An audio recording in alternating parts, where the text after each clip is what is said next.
Here on BBC One, right now, the main evening news with Martin Lewis. John Major promises other European leaders we will march together, but he urges them not to move too fast. His first summit as Prime Minister gets off to a friendly start, but Germany talks of a need for decisive changes. Inflation is below 10% and falling in the biggest monthly drop for 4 years.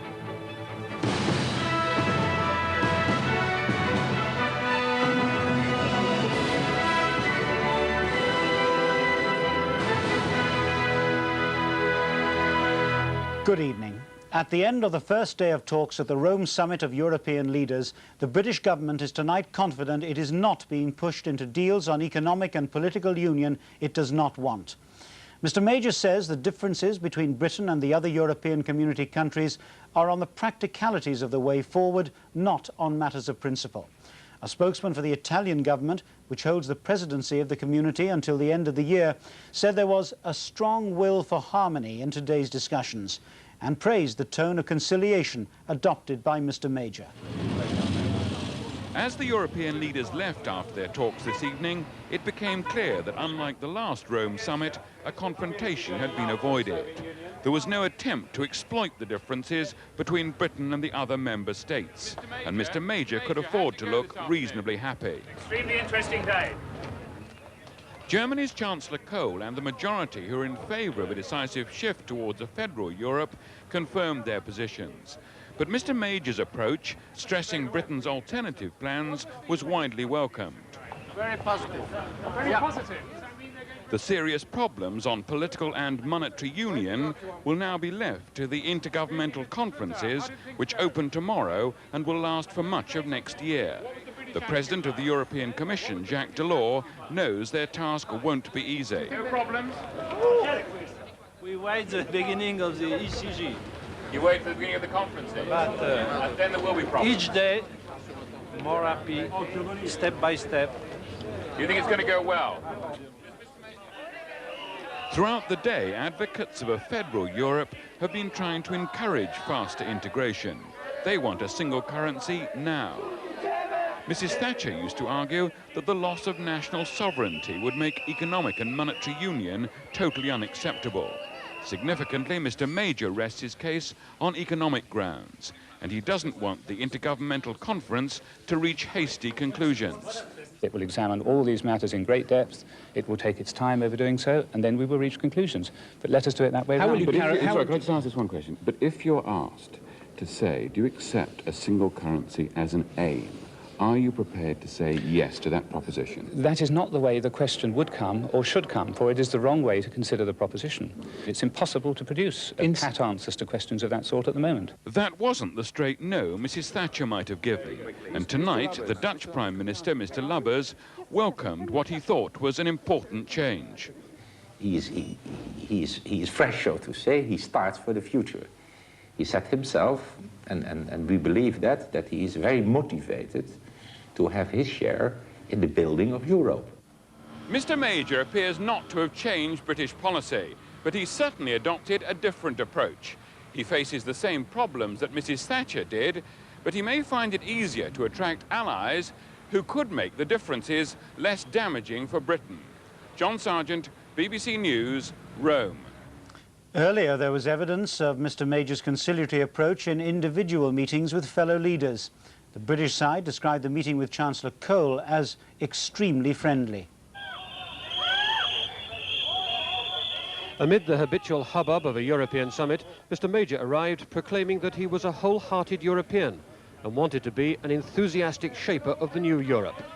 Britain's differences remain, but as a new face, Mr. Major felt it easier to explain them, and the others warmed to his more accommodating style. Much better for Britain than in the past. The agenda was potentially explosive. Guidelines for the special conferences to reshape Europe politically and economically. They're not supposed to start until tomorrow, but Britain feared an attempt to force decisions before it was ready. But the fears proved unfounded. John Major found himself settling down to a comfortable and first-name relationship with Chancellor Kohl. My German is Very good. You see what a good relationship there is. The Chancellor's helping already, and he's saying it's very good. Mr. Major had a good, very good entry. It was accepted very nicely. The image,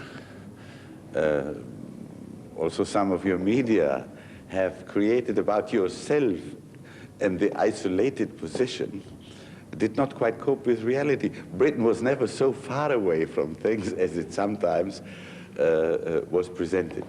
And when they began the summit proper, Britain and Germany were soon in harmony on the question of aid to the Soviet Union.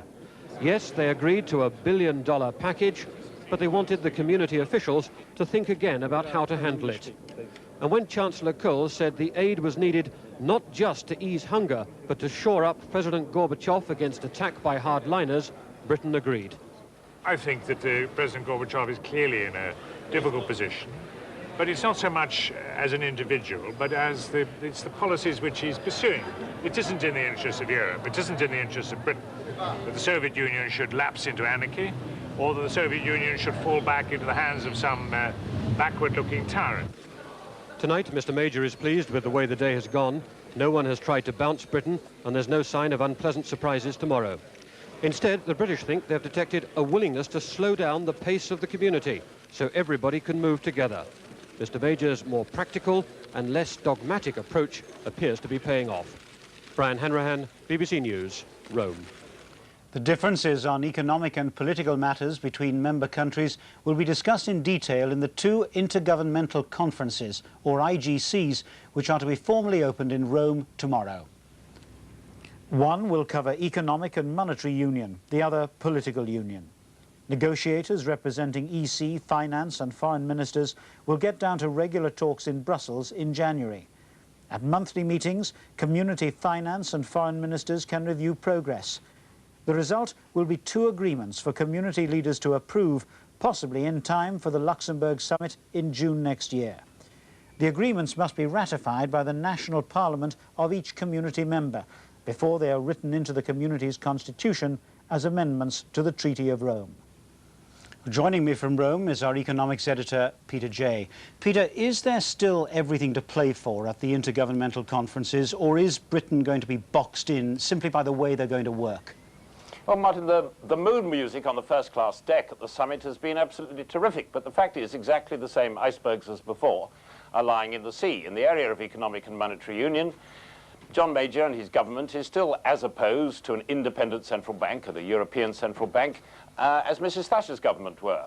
Mr. Jacques Delors has put forward detailed draft treaty amendments which would lead to the setting up of that very bank on the 1st of January 1994, right at the beginning of stage 2. Secondly, it's the Commission's intention, and clearly they have wide backing in the community, to start issuing the single currency for those countries that can and will have it a year or so thereafter, in about 1995. Mr. Major again has made it perfectly clear that he's utterly opposed to an imposed single currency, which means any single currency brought about by a political decision rather than about market forces. So how soon could Mr. Major's charm offensive be upset by the need to make some pretty tough decisions, some hard choices?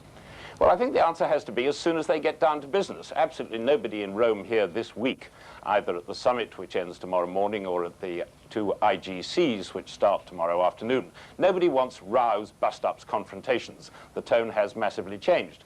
But the fact is that the European community, all the other members virtually, and the Commission are determined to have a single currency because they see that as an essential building block in building what they want by the end of this decade, which is a single country with a single government. Now, so long as the British position is that they don't want those things, then it's not just the kind of thing that can be negotiated away in an intergovernment conference. It is a fundamental disagreement of objectives. Peter, thank you very much indeed.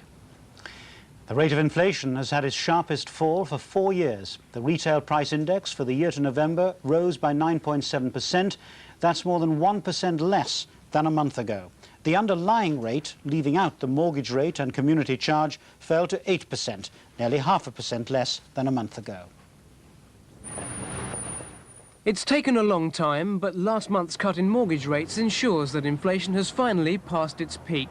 With petrol prices falling by 15 pence a gallon, there was never any doubt that inflation would fall sharply. Opposition parties gave the news a guarded welcome. I genuinely welcome any fall. However, it must be borne in mind that our inflation remains distressingly high, much higher than that of our competitors, and what is unenviable about our situation is that we've got stagflation, not only high inflation, but a stagnant economy as well, as the recession bites deeper and unemployment mounts. Well, it may cheer the Prime Minister up a bit, but if you look at the real inflation, the underlying figure, that's hardly gone down at all, and some of the important prices like food and clothing are still going up, and we still have a long-term inflation problem in this country. To bring inflation down further, industry will need to lower its costs, but other figures out today show this isn't happening.